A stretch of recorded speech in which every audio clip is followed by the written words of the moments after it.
دوستان آموزش 0 تا 100 کباب پولیه. اول میریم مغازه قصابی. میگی قلبه‌گاه میخوام. قلبه‌گاه به این میگم. دنده‌ها رو می‌بینید. اینو من الان خودش می‌کنم، چرخش می‌کنم، بقیه‌اش بهتون میگم. گوشت قلبه‌گاه اینجوری باید سرخ باشه. مال گوساله است.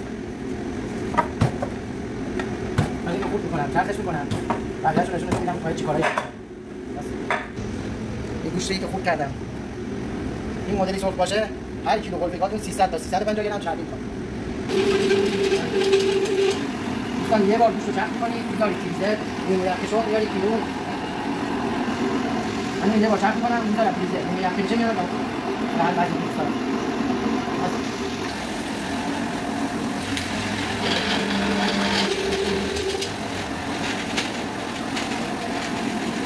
من چرخ کردم تمام شده. اینو قشنگ همش میدن چربی و گوشت با هم قاطی بشن. دوستان من ظرفمو صفر کردم. این 3 کیلو و 500 گوشتمه که چرخ کردم. اینم نیمه یخ. میایم بهش هر کیلو 300 گرم چربی اضافه می‌کنیم. 300 320 گرم. این اول صفر می‌کنیم ترازومون. باید خونه ترازو داشته باشه خیلی خوبه. میرین قصابی، بعد اینکه قلبه‌گاه خریدی میگین 300 گرم پای چال یا چربی بهمون بدید. واسه 1 کیلو 300 گرم چربی. ما بهش میایم 900 گرم واسه 3 کیلومون چربی اضافه می‌کنیم. حالا واسه نیم کیلومون هم 150 گرم هم میشه 1 کیلو 200. وزنمون 1 کیلو 200 وزن چربیه. 3 کیلو 500 وزن گوشتمونه که چرخ کردیم قلبه‌گاه. بهش میایم هر کیلویی 5 تا 7 گرم جوش شیرین اضافه می‌کنیم. یعنی الان ما با چربیمون نزدیک 4 5 کیلو گوشت داریم. بهش میایم جوش شیرین اضافه می‌کنیم هر کیلویی 7 گرم دیگه. اوکی ها. هر کی میگه جوش شیرین نیاز نیست دروغه. جوش شیرین نزنی کباب تو کباب نمیشه. واسه هر کیلو گوشتمون هم 10 تا 12 گرم نمک اضافه می‌کنیم. با همین قشنگ قاطی می‌کنیم. شیرین نمک با گوشتمون قشنگ قاطی می‌کنیم چون به جوش شیرین به پیاز بخوره پیاز زرد میشه. این که قشنگ میکس شد. دو بار بعد این چرخ میشه. یه بار چرخ می‌کنیم می‌ذاریم نیمه یخ میشه. دو بار بعد اینکه همه چیزو مواد زدیم می‌ذاریم. قشنگ کیلو گوشتمون هم میایم 350 گرم پیاز قشنگ آبشو می‌گیریم. من آب نداره این تو باله پیاز بدیم. چند قطره باشه اوکیه. الان ما 5 کیلو گوشت داریم، کیلویی 300 تا 350 گرم بهش پیاز می‌ذاریم تو باله پیاز.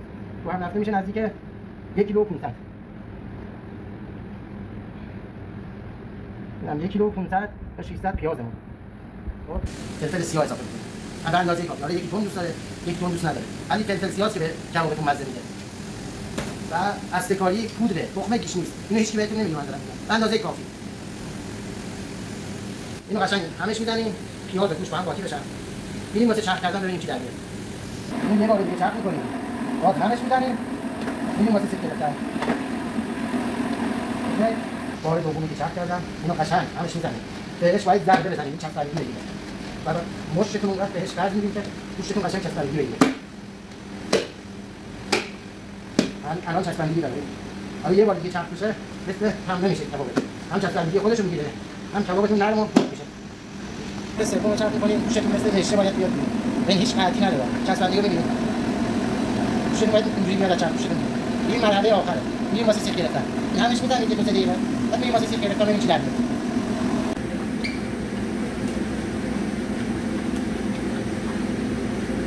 حالا کم چسبندگی کباب رو نگاه.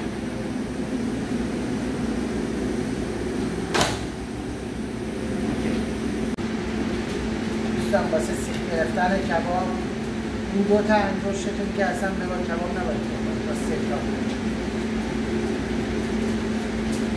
فشار رو میدید گوش میاد پایین. اما آروم میزنن که دستتون رو میزنید به آب که مثل نچسبه به گوشتن گوشتان. یه دونه دیگه واسه رو میزنم.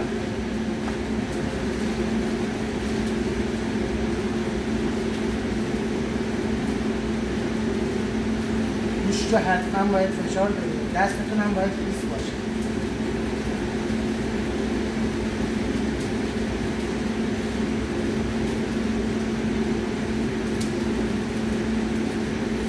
انگشت شستتون بهش نقش بدید.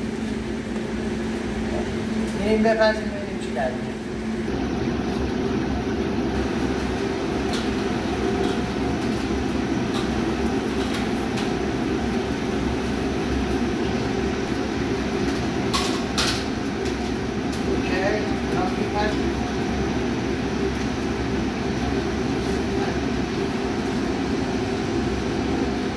بعد چند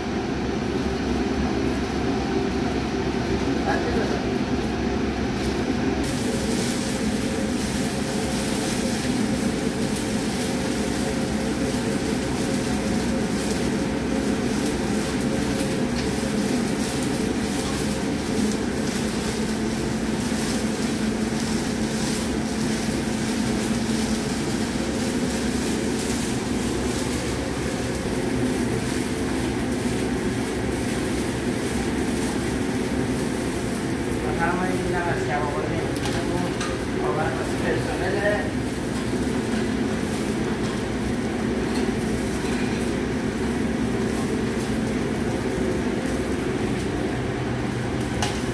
کبابا همش واسه پرسنل ها، پرسنل ستاره درخشان.